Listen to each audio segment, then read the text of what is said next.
Recording in progress.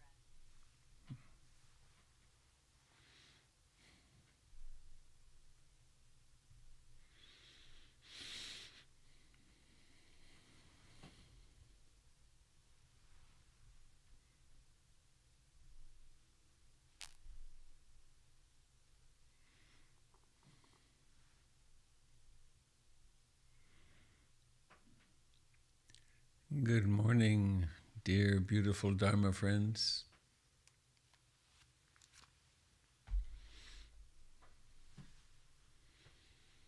Oh, that John Denver could really sing, couldn't he?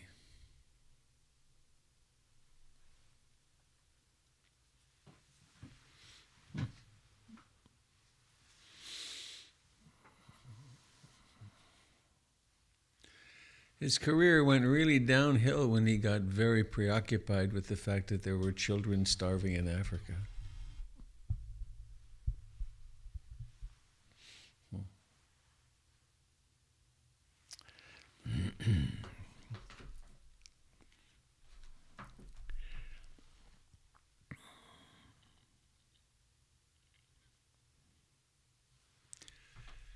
It's a little after 7 a.m. here in Pacific. Daylight savings time still, I think. I'm in Portland, Oregon. It's a beautiful morning, dark. I have a memory, it's not very old memory, of the sun streaming in the window at this time. This slight tilt on the Earth's axis makes quite a difference. So I will again today be playing the role of Robert Beatty.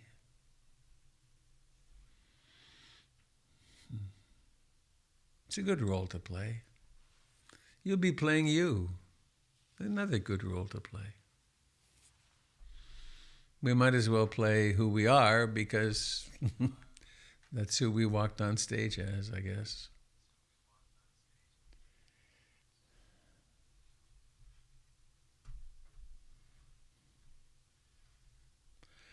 I spoke with another person yesterday who's watching their parent disappear, watching their personality just fall away through dementia. Quite something. So this is a broadcast of the Portland Insight Meditation Community. The date is I think I said it already, I'm trying to orient to the 8th. And I have a poem.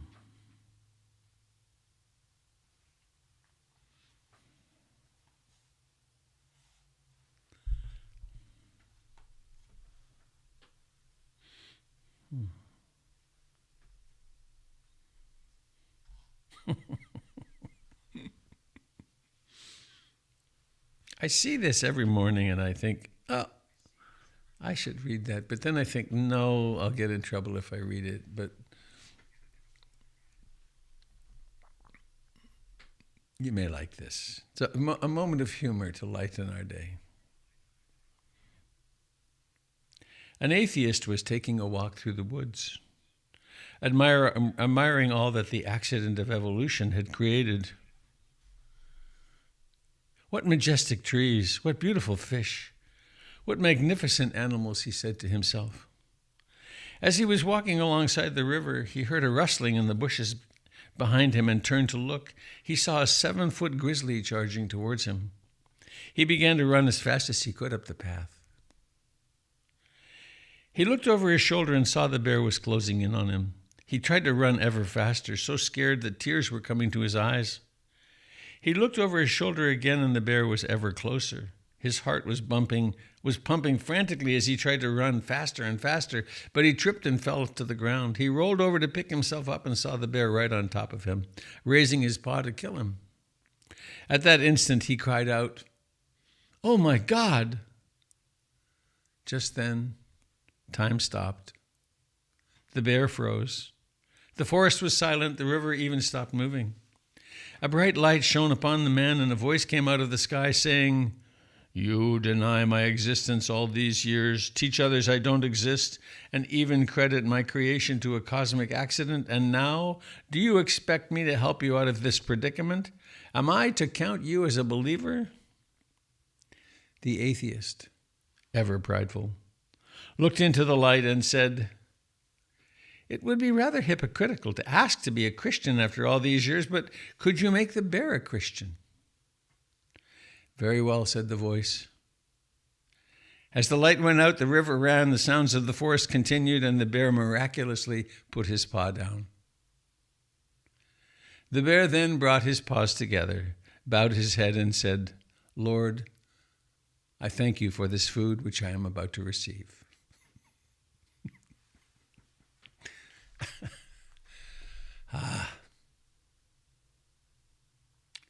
Well, on another note,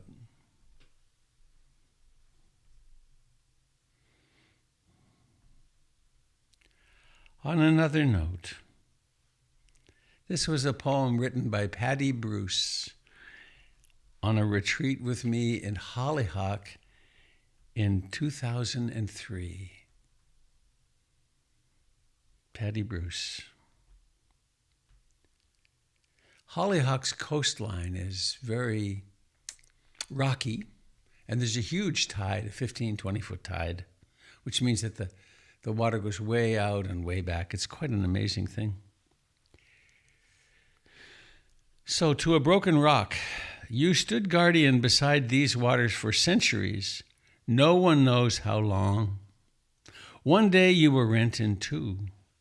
Was it the relentless waves that broke you, or was it the loon feather fallen on your fracture that finally opened you to more sky than you ever imagined possible? You stood guardian beside these waters for centuries. No one knows how long. One day you were rent in two. Was it the relentless waves that broke you? Or was it the loon feather fallen on your fracture that finally opened you to more sky than you ever imagined possible?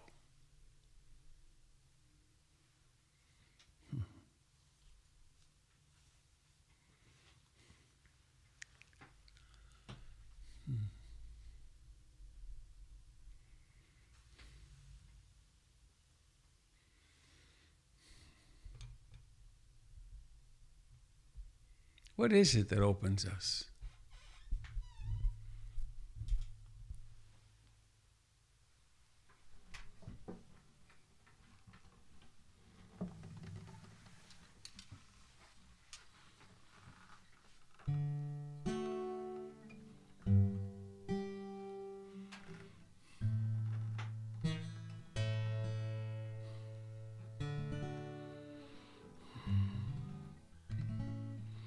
Chogyam Trungpa once famously said,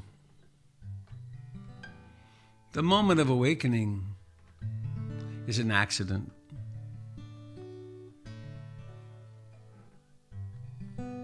Practice makes us accident prone.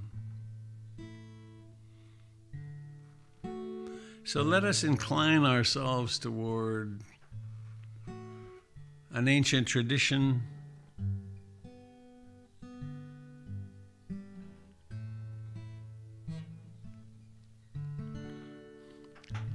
I take refuge in the Buddha, in being awake.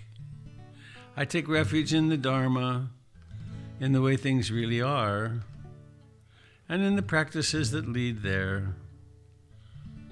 I take refuge in the community of practice, and in our lineage, these thousands of years of people doing exactly what we're doing.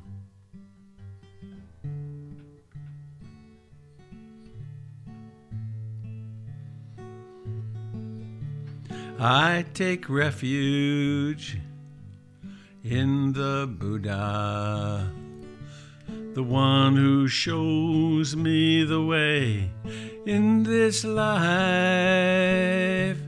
Namo Buddhaya, Namo Buddhaya, Namo Buddhaya.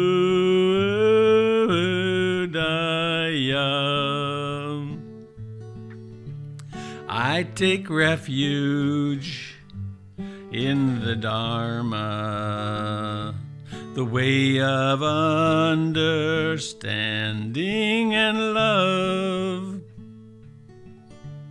Namo Dharmaya, Namo Dharmaya, Namo Dharmaya. I take refuge in the Sangha, the community of mindful harmony. Namo Sanghaya, Namo Sanghaya, Namo Sanghaya.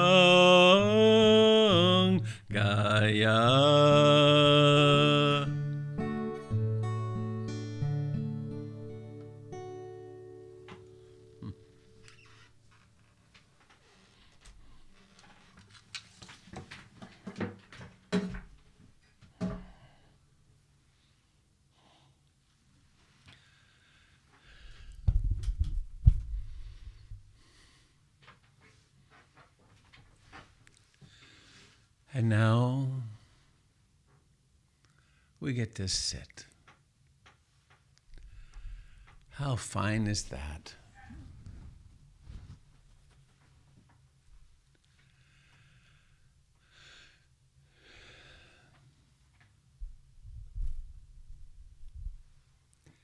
Seems in a certain way like we just were here.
I always say the words, please find a way to sit comfortably upright.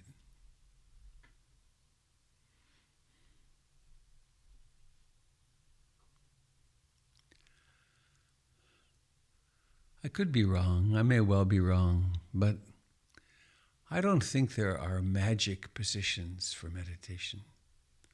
Holding one's hands a particular way and having the right incense. And there are lovely rituals.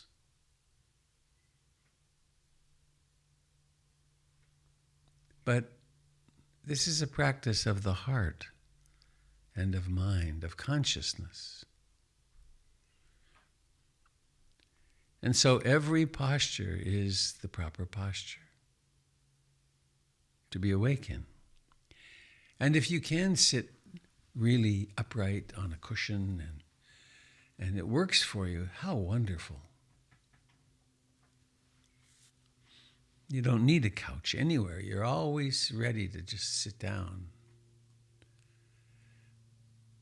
But if your practice is toiling, you're kind of waiting for the meditation period to be over after 5 or 10 or 15 years of torturing your body, then maybe try something different. Comfortably upright.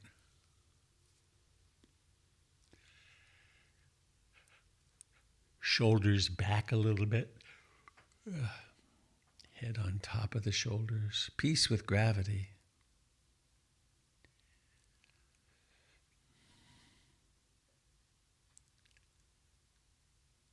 And now coming home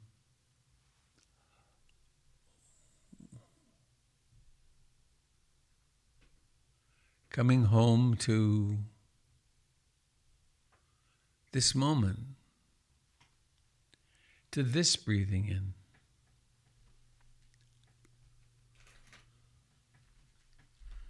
To this breathing out.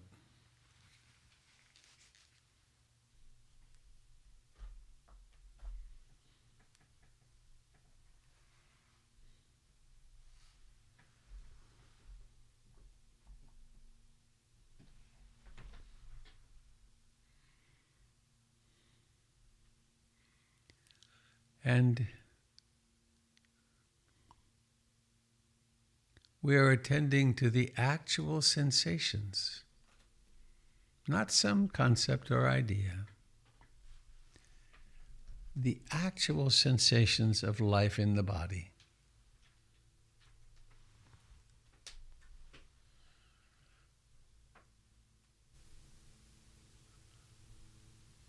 As it breathes in and out.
In a way, our coming to practice together in the morning is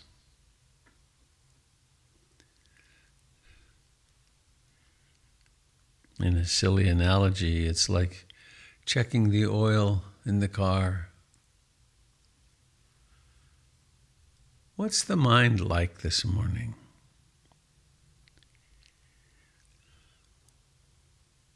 What's the energy level like? Or even getting rid of the word like. It's not a comparison, it's just this.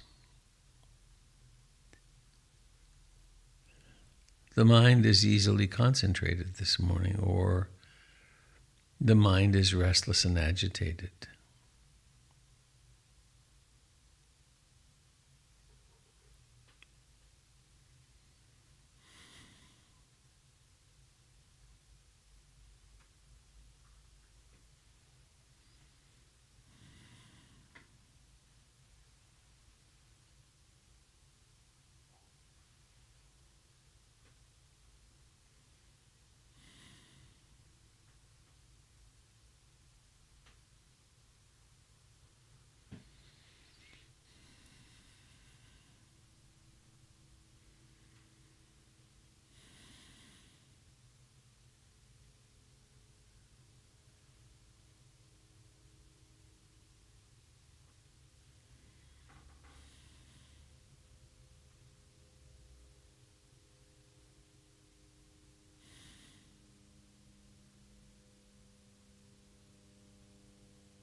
The mind could be wonderfully quiet, easily staying balanced, poised on the sensations of breathing. Or it could be worrying, planning, obsessing. It could be falling into sleep, dullness. It could be caught up in some lustful desire, wanting. Could be leaning into the future. Can't wait till this happens today. Or it could be recoiling from the fantasy of something today. It could be struggling to make sense out of something. It could be doubting.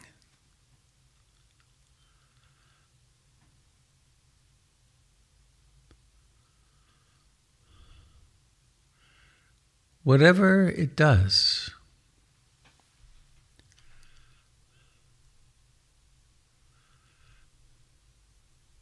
we have the extreme blessing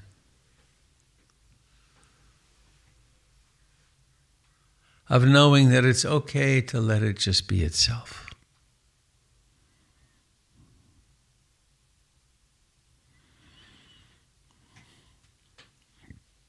To not take every thought seriously.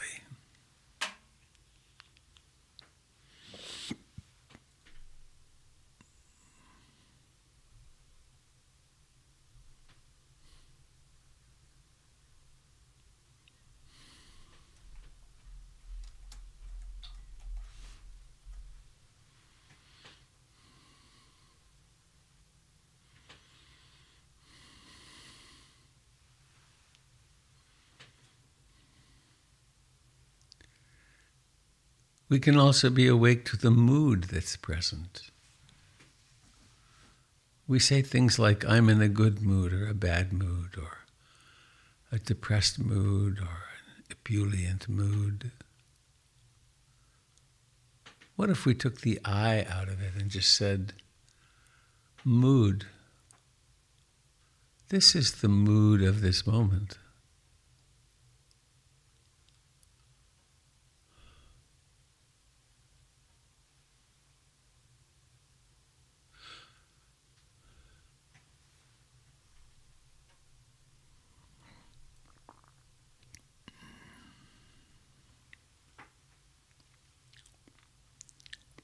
Time and again,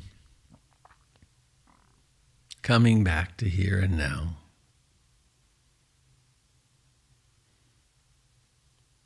To this moment.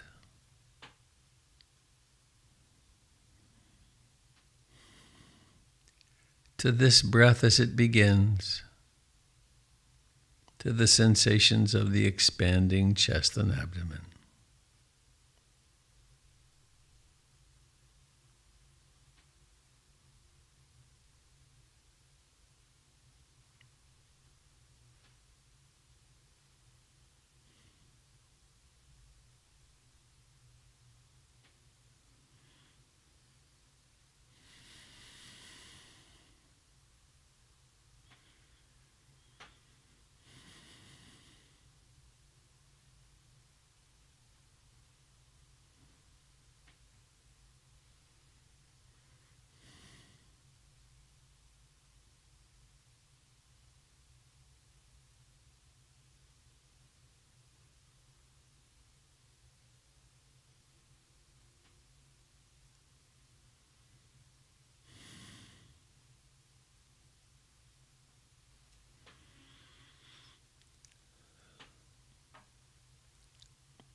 Each breath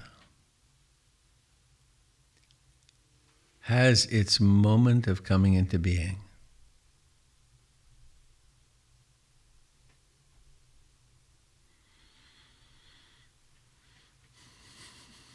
There have been a lot of them, so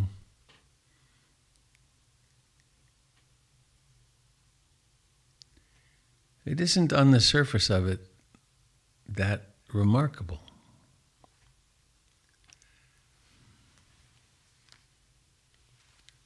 It's only when we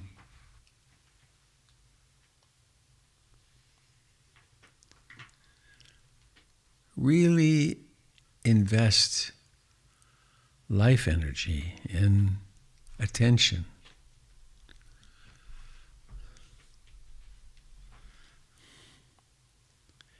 that the alive miracle of this breathing in becomes apparent to us.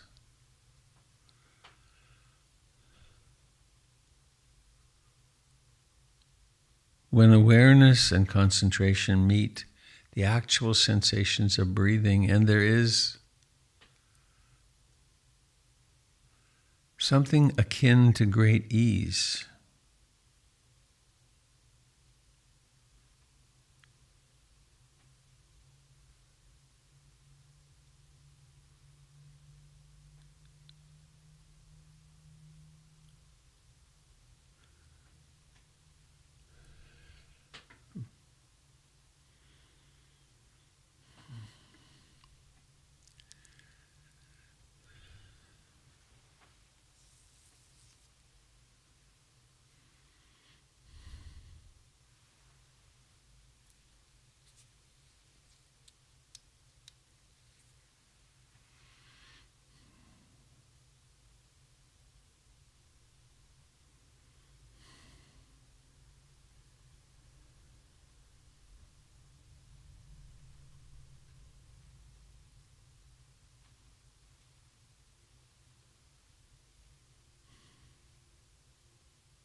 You may discover that you've been lost in wandering mind for a few seconds or a few minutes. It really doesn't matter how long it was. What matters is this moment of waking up. This moment now in which there's in-breathing.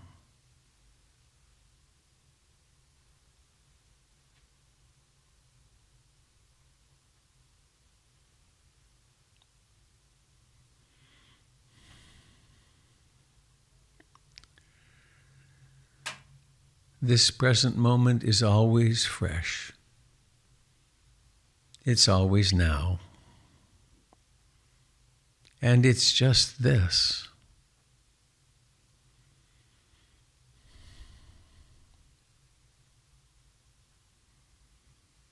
There's nowhere to get to.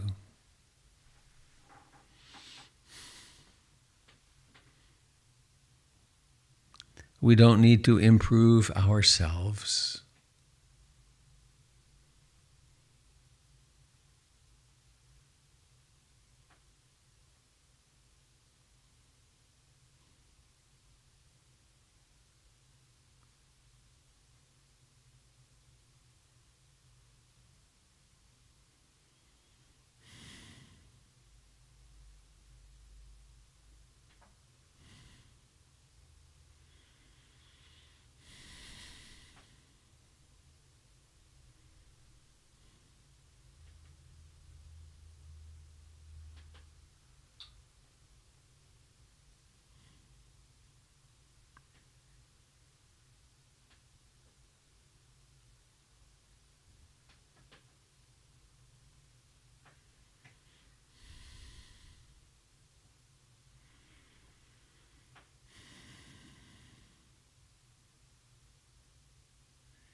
in observing the coming and going of breathing.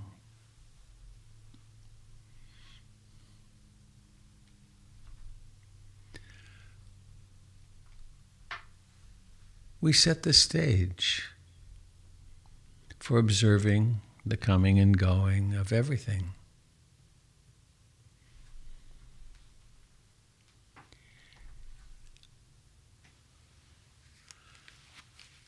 And what is it in our lives that comes and goes? Days, weeks, years.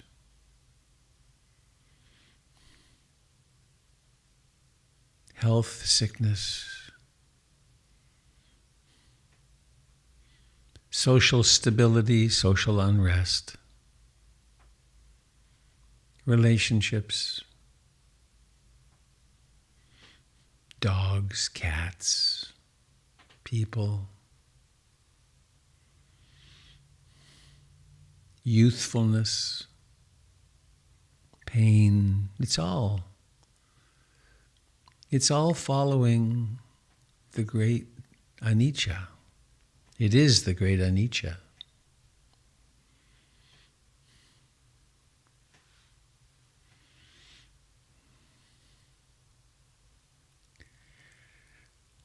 And so one of our practices, this great practice of relinquishment, of satipatthana vipassana, has to do with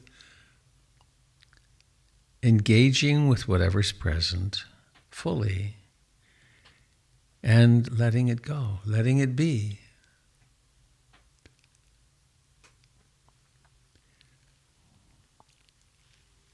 Observing thoughts like we observe the seasons. One day we feel strong and healthy, another day we feel sick.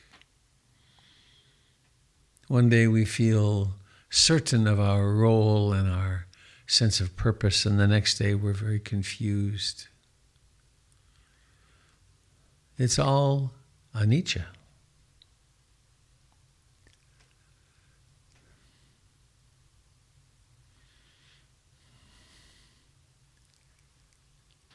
And there's another practice. They're very close. They're kind of like the opposite sides of the coin. Metta, loving kindness. Karuna, compassion.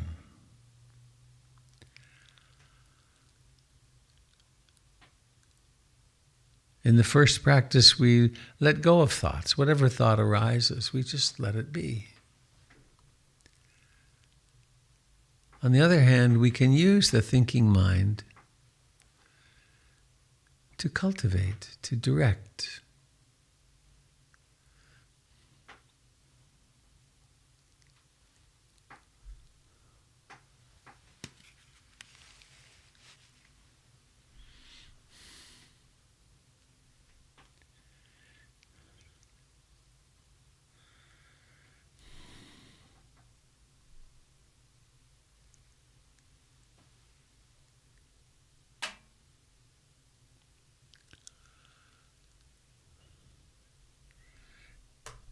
And there are simple phrases we can repeat.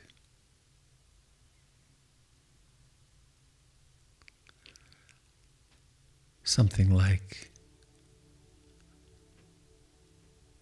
may I be happy. I long to be happy.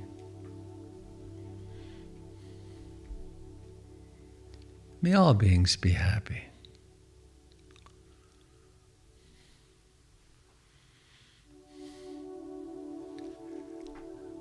May I be free from suffering. And may all beings be free from suffering.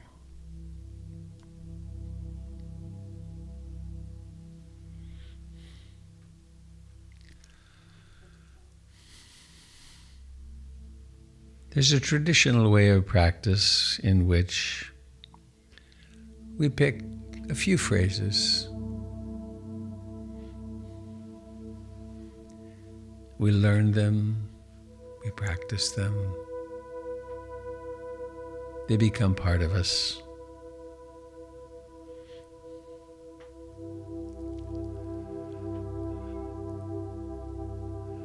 A few traditional phrases go like this. May I be really happy.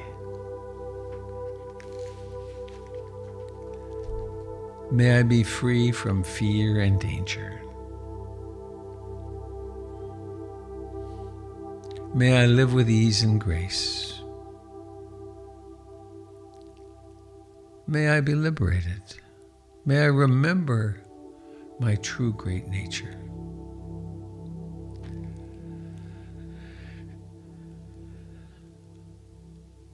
You might spend a little while today or tomorrow or the next day. Figure out a few phrases you might repeat often. You can use them as a sort of mantra. And it can simply be the one great mantra, I love you, with your name at the end. Let your intuition guide you. What thoughts, what words, what heart intentions will lead you inward to yourself?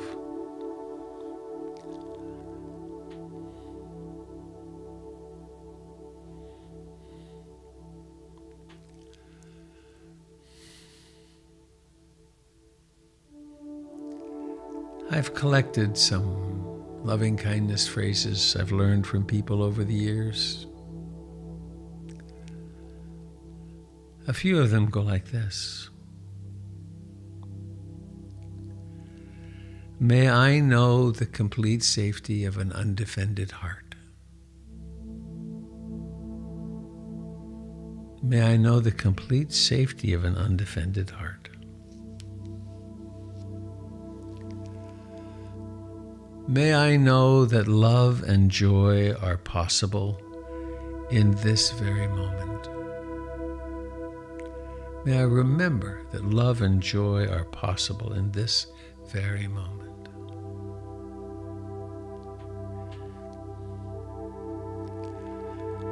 May my entire life become one great long sigh of gratitude.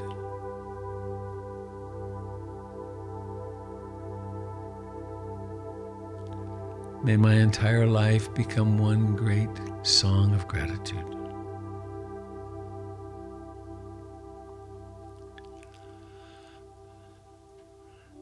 May I love myself and my experience exactly as I am in this moment. Exactly as I am. What a relief.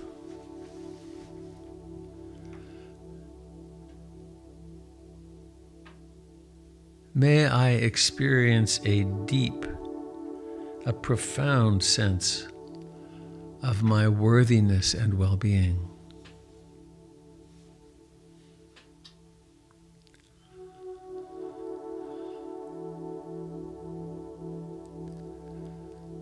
And we're not trying to convince ourselves of anything. We're just floating these thoughts through consciousness. May I learn to trust the world.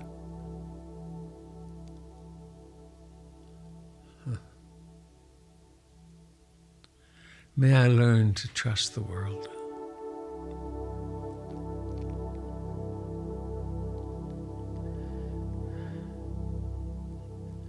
Whenever I'm hurting, no matter how I'm hurting, may I hold myself in sweet compassion.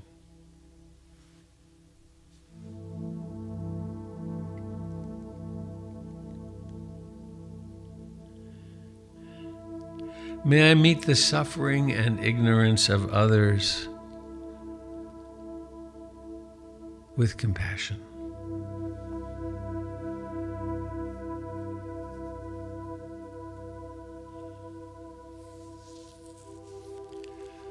May I be free from identification with fear and danger.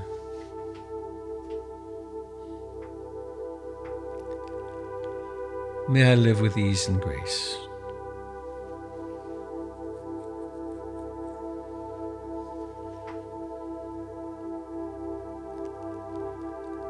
May my loved ones be safe. May they too be free from fear and danger.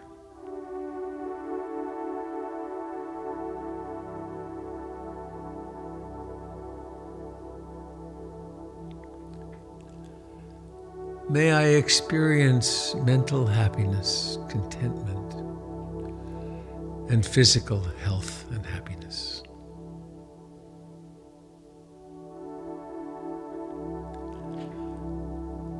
May I experience ease of well-being.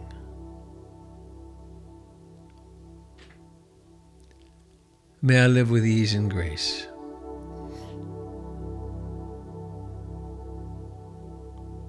May I be liberated.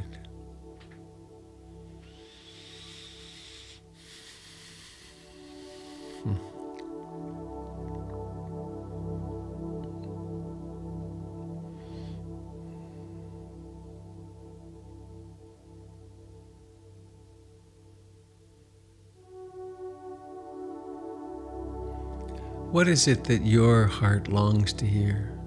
Maybe it's just silence. Maybe it's just resting in great ease upon the breath coming and going. There's nothing to achieve.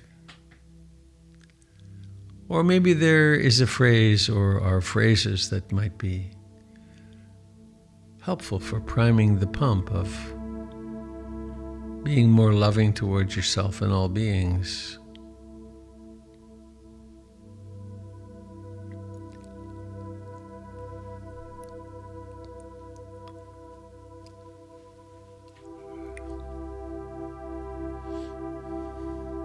And knowing that you can return to these phrases or others like them at any time. Anytime you want to calm the mind down. Anytime you want to be reminded of your basic goodness.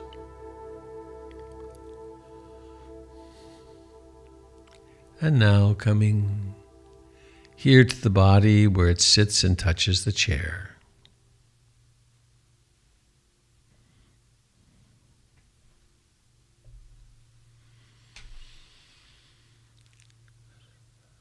This oldest friend of a lifetime, breathing in and breathing out.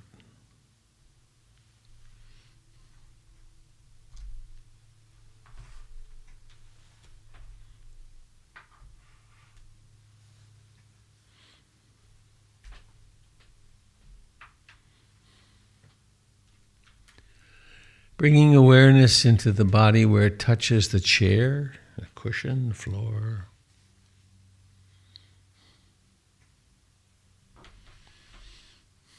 Notice all the places where clothing touches the body. Constant contact.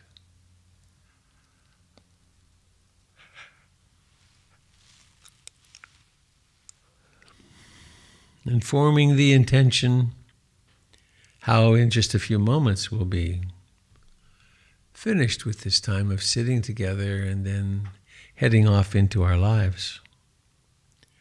Why not form an intention of doing that movement outward mindfully?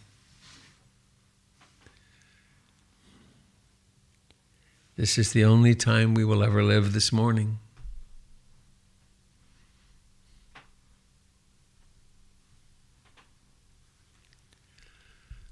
And bringing now awareness into the throat, into the lips and cheeks and eyes.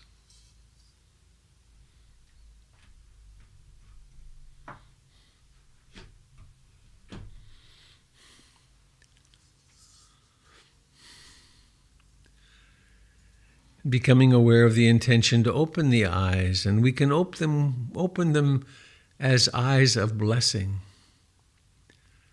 Notice what they fall upon, or notice the objects that appear as seeing.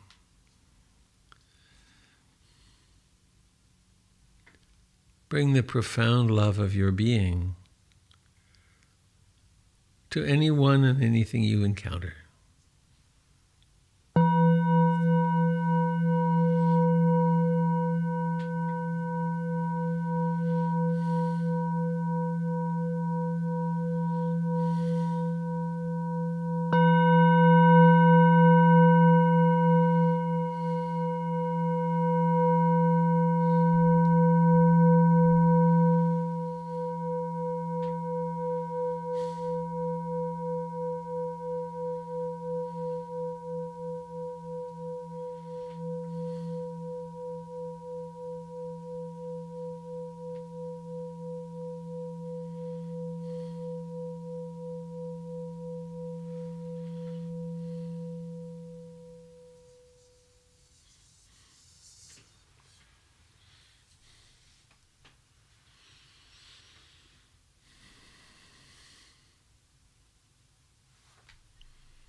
So, dear friends,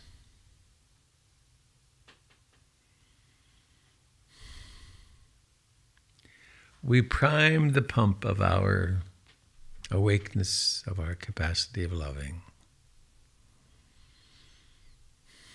We touch in with each other. And then we head off into the experiment of our day. What will today bring?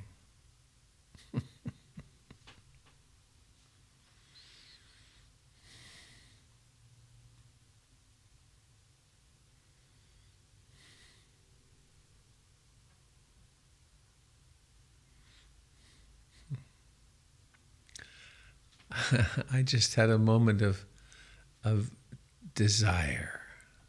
There's a coffee shop near PIMC that I haven't been to in 2 years at least.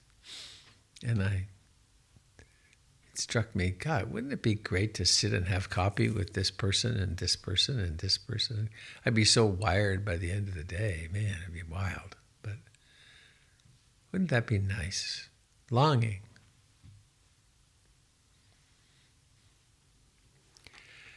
So, I don't think I want to do I have to do announcements, Jim? Is there anything that must be said?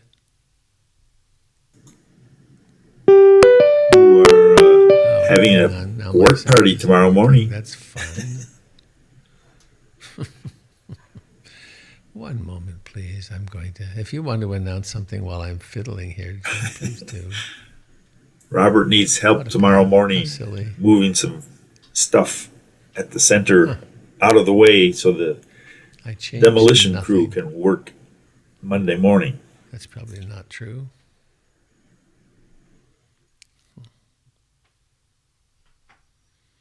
I'm going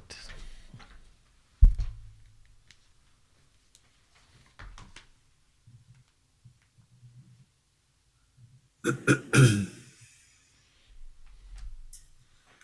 Did you say something, Jim? I announced your work party tomorrow morning. Oh, that's a good idea. Yeah. The builders... Do you have some pictures? Huh?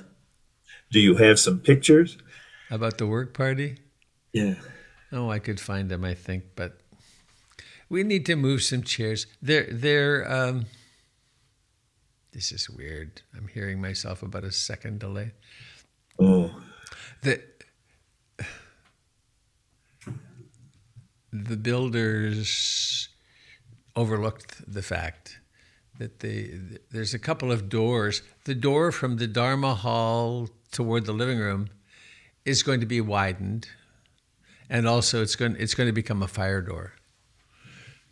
So that beautiful rack to the left of that door, which is full of all the gods and goddesses and Buddhas and things, that has to move. And also over on the other side, the Kuan Yin statue has to move. And the other things are small, but none of them are very big. So if you can come and help, please let me know you're coming, robert@robertbeatty.com.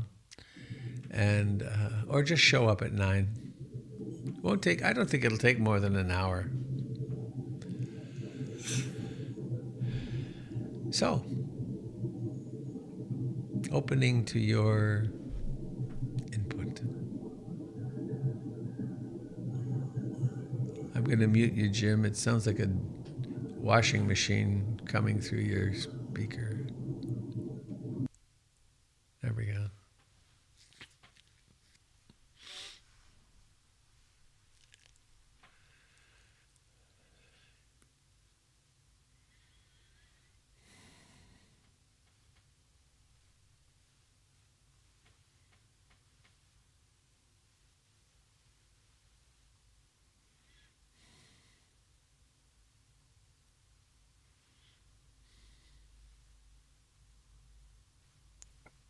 Robert? Tim. You have 2 postage stamps on the screen. I don't know if that has anything to do with you getting an echo or not, but it looks like you're... Am I getting an echo still? Oh, I don't know. I don't hear an echo. You were saying you Oh, heard an no. echo. Thank you. I won't try to explain why this is happening because I'm not quite sure. I'm listening to you on the broadcast rather than through the system, which is where I should be listening. But the settings for listening through the system have failed. I'm sure it's operator error.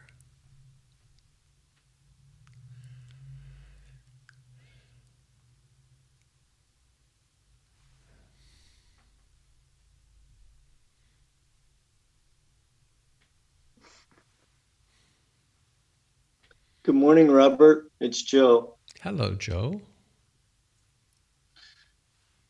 I had a wonderful experience yesterday with withering, with being in the state of my life right now where my body is withering. It's not like it used to be. I've gone from the fullness of my strength and ability, and now lesser tasks are taking tolls they never have.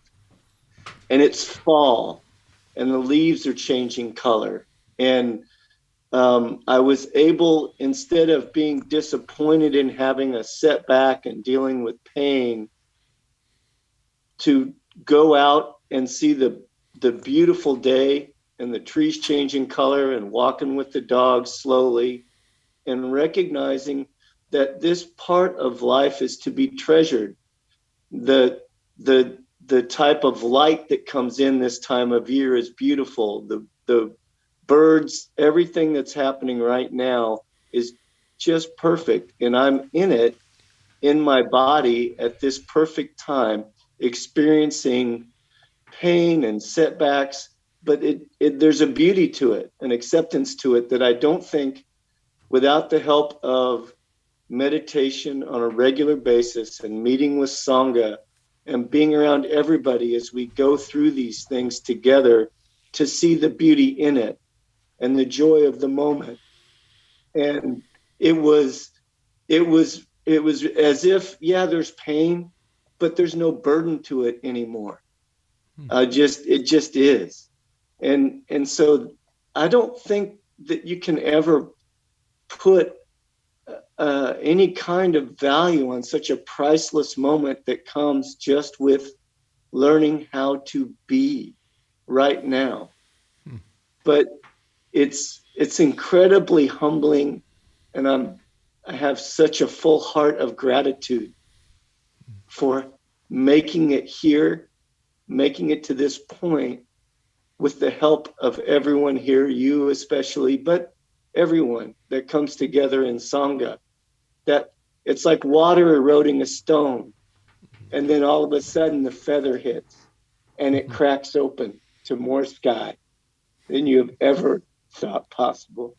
So it was a wonderful day yesterday. It's a wonderful day today, in spite of the setbacks. I just have to learn to move slower right now until I get to the point where I can move faster again. Thanks, Joe. That was really quite funny, is that you were speaking along and then all of a sudden this dog appeared. Well, she's become quite the Sangha puppy. She looks forward to meditation. She sits in my lap and settles down for the whole meditation. So Scout and I are Sangha buddies too right now. It's a good thing. Joe. Thank you, Joe.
Morning, everybody. It's Birch. Hello, Birch. So appreciating everybody's presence in our collective heart. The question I have today, Robert, is perhaps a little heady, and yet the context pressing, feels pressing. Maybe that's part of the illusion. But the question is, where do beliefs come from? And the reason I ask it is really invited somebody to an outdoor fire yesterday who's deeply sees the world in the given context of where we're at in the pandemic. I invited him over knowing that he's seeing the world beyond in a different way than I am and the experiences I've chosen. And attempting just to listen and notice. And then the question just surfaced as I was listening to a worldview that has a narrative to it that is all plausible, undeniably plausible. And yet I asked the question that surfaced was, well, where are these beliefs coming from? This combination of facts and fictions and experiences. And I was wondering, well, from a Buddhist perspective, what is that? And what's the application in the cultural context of this moment in history? And I don't mean it as a bypass either. Like, I don't want to just wrestle with belief systems that position me in the world, but want to bring me into the world in a more conscious way.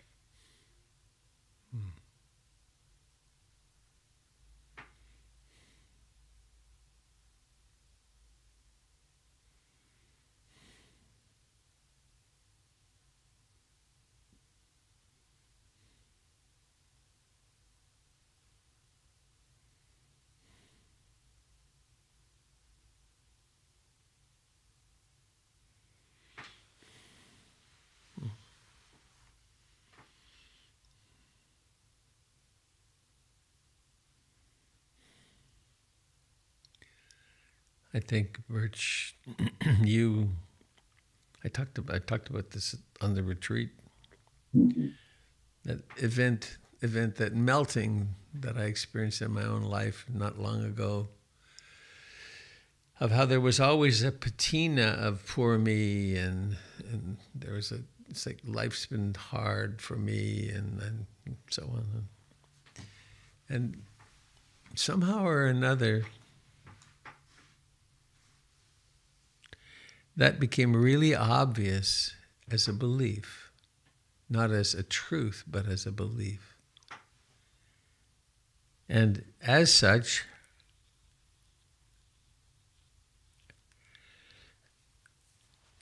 beliefs, of course, have impacts on our biochemistry. And they certainly have impacts on what we perceive. And that was quite a remarkable melting. And it's actually, Jen and I were talking this morning, and she said, Robert, you're still seeming a little manic. That this freedom from identification with that belief is quite a worldview change. And so with your friend, they are no doubt embedded in a worldview which has predictions and mood and perceptions. And there sure isn't,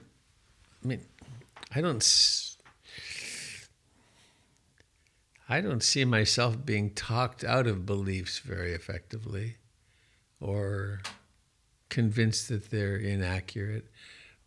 What seems to be the most potent thing for me is to spend sufficient time in meditation and in awareness that all beliefs become more and more obvious as beliefs.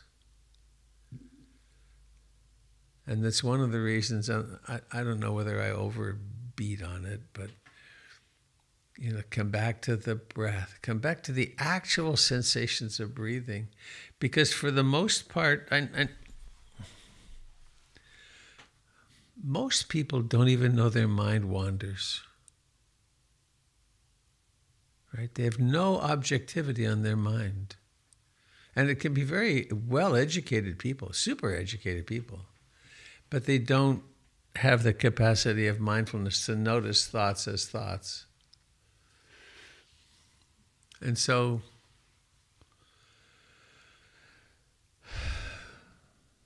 and this is kind of a scattershot response. The Buddha spoke about suffering being rooted in greed, hatred, and ignorance or delusion. So greed is I want it. I'm blind in the moment because I'm wanting something. Or I'm not wanting something and I'm blind in the moment. Or I have no idea what's going on. There's fantasies, there's hopes, there's paranoia, there's tuning into the media enough to get another hit of ideas that support that particular delusional state. So where do they come from? Who knows? Though, I think the first 2 years of life, or less even, condition us around issues like basic trust. Can I trust anybody, even myself? So,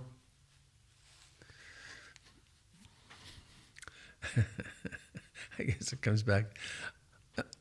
I'm a real proponent of regular, significant meditation, without which I think we're just robots in belief systems. And there are powerful belief system generators out there.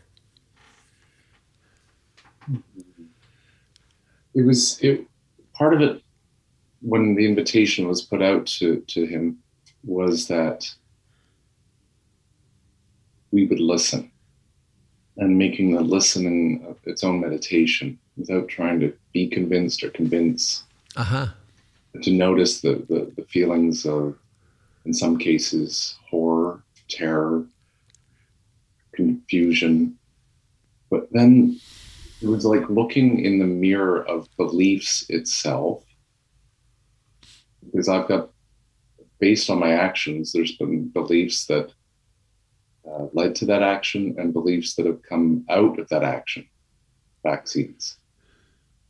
Right? But listening to somebody else's perspective without needing a cognitive choice. It was a pinball machine for a moment, but then there was a moment, and I shared it with a friend who's also there, who's into our province's response. That's his high-level job.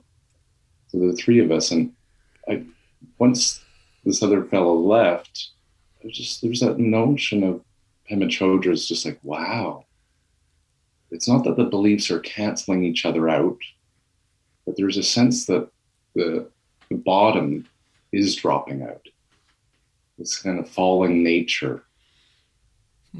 And that had a momentary sense of weird security to it, to be free of beliefs, even though it felt like its own little bypass. But there was a moment there of relief, I guess is the word, where it just didn't have to position oneself in the world based on beliefs itself. Yeah.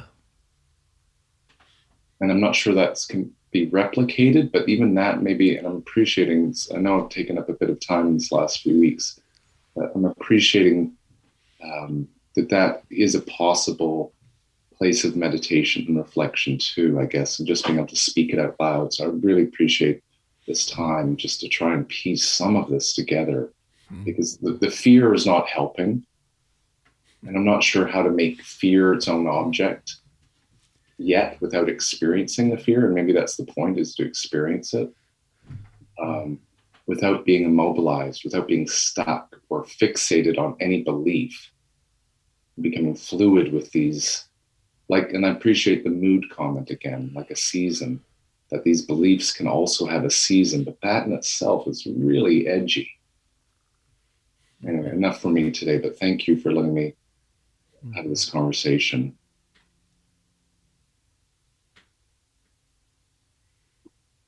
I have another intuition coming through.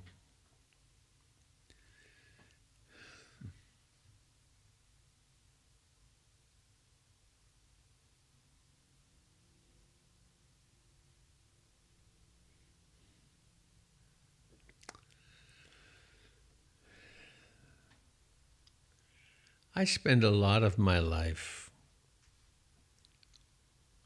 listening to people.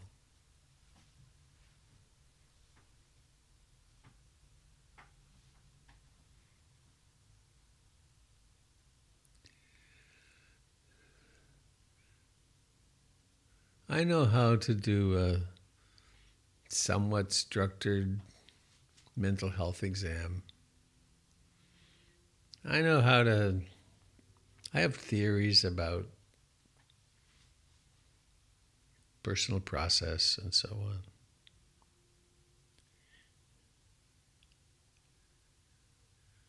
What I'm most interested in is listening from the heart. And the heart isn't very interested in the stories. It's what's happening in this person right now. And, perhaps you gave this person the gift of going away and not being interrupted and not being argued with, that they actually just got to speak their reality and be a little mindful of it. And that's huge. Speaking of which,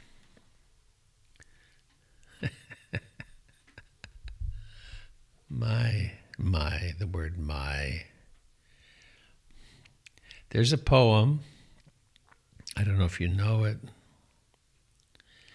Where is it? Listens. It's by somebody called David Budbill. No, it's John Fox. John Fox. When someone deeply listens to you, it's like holding out a dented cup you've had since childhood and watching it fill up with cold, fresh water. When it balances on top of the brim, you are understood. When it overflows and touches your skin, you are loved. When someone deeply listens to you, the room where you stay starts a new life, and the place where you wrote your first poem begins to glow in your mind's eye. It's as if gold has been discovered. When someone deeply listens to you, your bare feet are on the earth, and a beloved land that seemed distant is now at home within you. I think you deeply listened to your friend.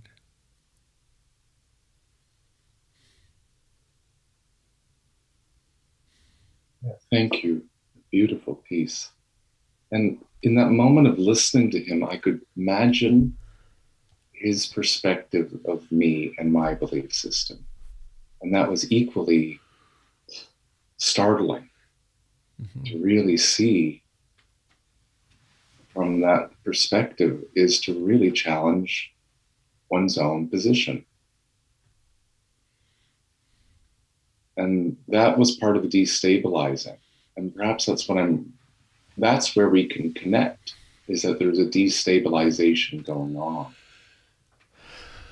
Right? So it gets back to almost the physics of it rather than the methods or the ideas or ideologies that are getting there.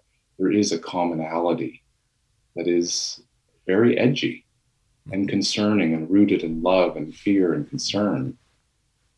And that to me is I guess helpful when it comes down to there's a Dharma moment for me. It's when it does come down to care. And the perspective of how we care determines how we act. Mm-hmm. And there is a time-honored Buddhist notion of practicing don't know mind. Right. That seems to be... It's not a light practice. No, and I'm appreciating that, but I'm also resisting that because that's always... I mean, it is true. We don't know where things are going. And maybe that's just a resting point, because it can also be the biggest bypass in the world. It's true. We don't know where things are going, and maybe that's all the best we can do. But I don't want that to be an excuse either, but that's when it gets a little confusing again. Mm-hmm. Thanks, Birch. There's a hand up from the phone. Is that intentional?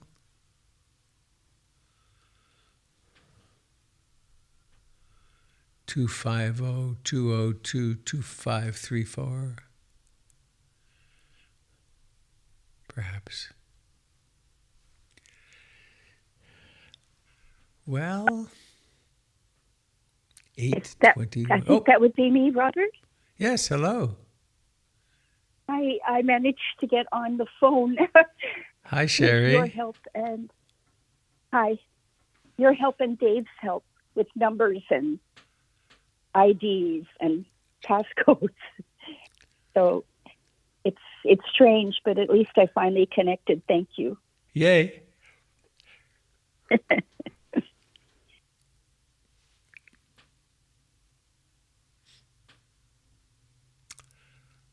Well, shall we go out on a song?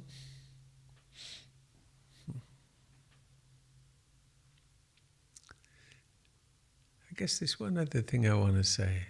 It's come up 4 or 5 times this morning.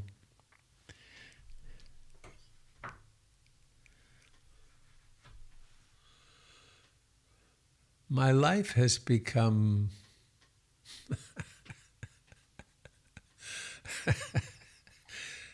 ridiculously fragmented and busy with the building project, with this and that.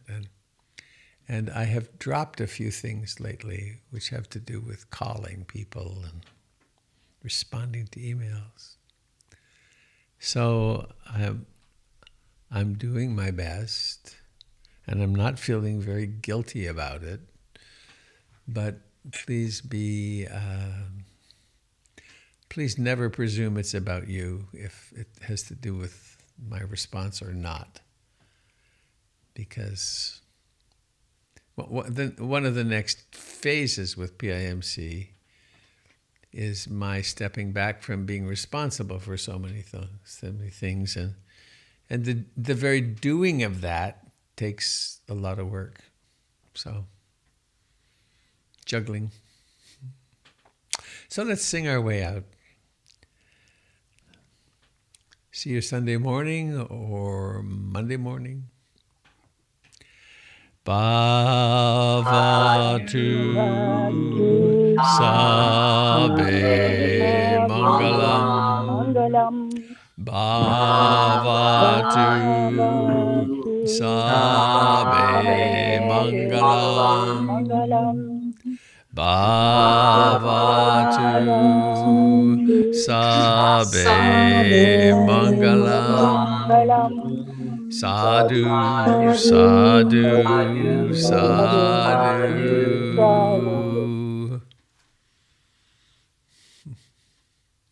Happy trails, dear friends. Happy trails. Thank you, Robert. Thank you. Bye. Thank you, Sangha. Hey, Jilly, how is it up in the Yukon? Chilly. It is beautiful. I'm in Atlin, Robert. You're in Atlin? Yeah, What are you doing there? having a few days. Bruce came down for one day, and I've been here an extra couple, and I'm heading back today. Oh, how nice. What a gorgeous place. It is. I'll send you a few pictures. I'd like that. Okay. Nice to see you. Bye-bye. Yeah.